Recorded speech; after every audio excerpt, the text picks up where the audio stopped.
We're here at the Helm house, and joining me now is one of my favorite landscapers here in Tulsa, Jane Fanning. Jane, thank you for showcasing another one of your beautiful artwork, really. I mean, it's fabulous what you guys have done here. Tell us a little bit about this front entrance. This is amazing.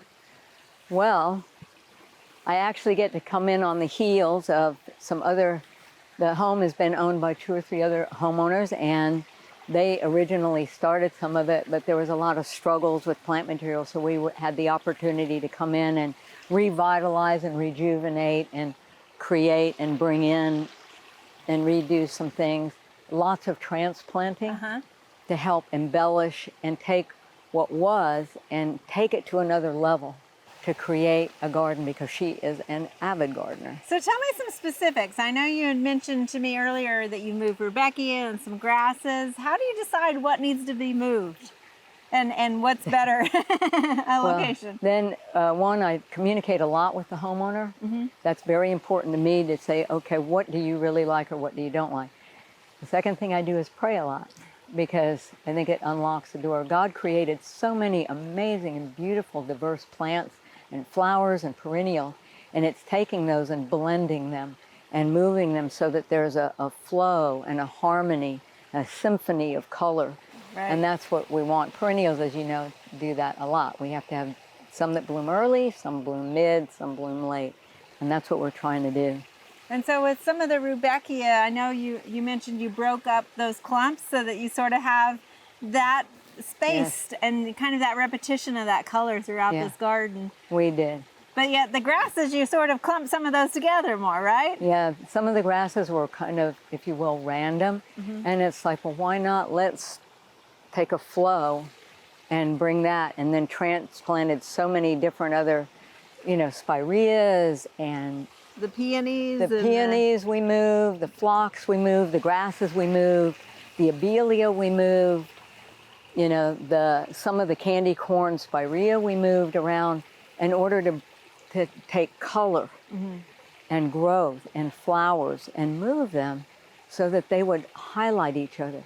Going from one area, oh yes, there it is, but it pulls your eye. Right. Taking the abelia and pulling your eye from one area to another. Why not? Right. And that candy corn spirea definitely does that. It's got that tinge of red on the tip that kind of grabs this Japanese maple color a little bit. Right. The garden here with the water feature too is exquisite.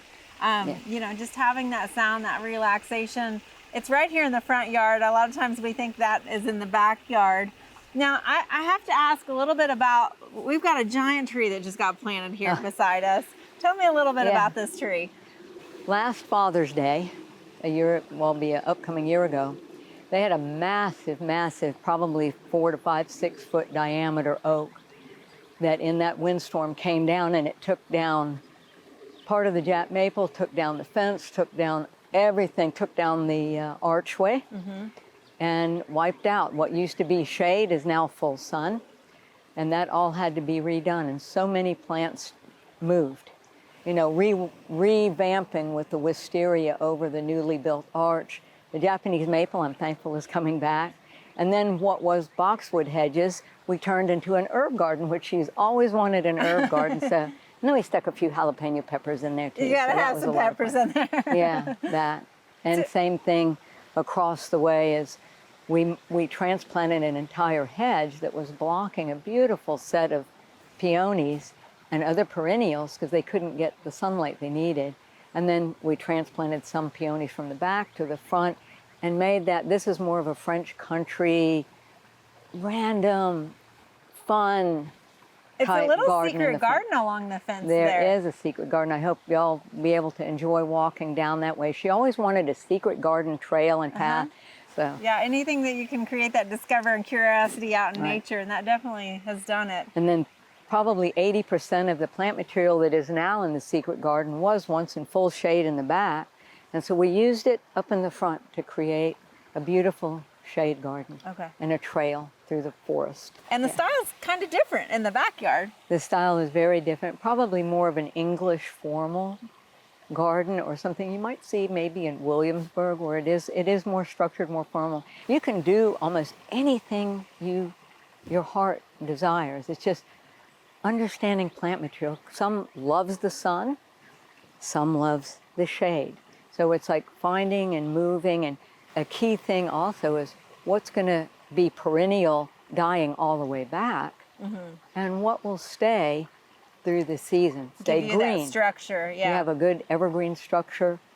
There's nothing wrong with moving plants around. And I'm sure one of the perks of having a white garden when they're back there enjoying their landscape is just in the evening. White tends to glow with the moonlight, does. right? And the big white crepe myrtles, the architectural structure of the white crepe myrtles is really neat. I love the branching that twists and turns, and it, when the lights are on, or at Christmas time when the lights are on, it's really pretty back there. Oh, I bet it's beautiful. Sometimes we don't think about, oh, my landscape has now changed because of the tree, right? Like all of a sudden you've lost your shade. You can have lots of fun. It's not being, you have to not be afraid to be adventuresome in your garden and to try some things. Ask lots of questions, you know, go to the nurseries, talk to them, look at things.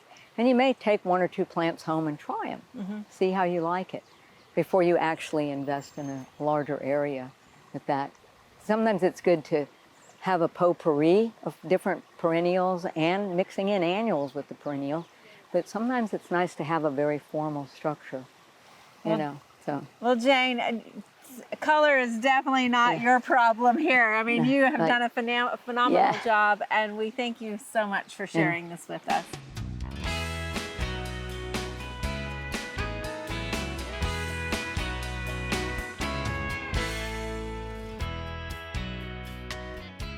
We hope you enjoyed this video as part of our Oklahoma Gardening YouTube channel. You can also find even more videos on the OK Gardening Classics YouTube channel. And join us on social media for great gardening tips, photos, and discussion.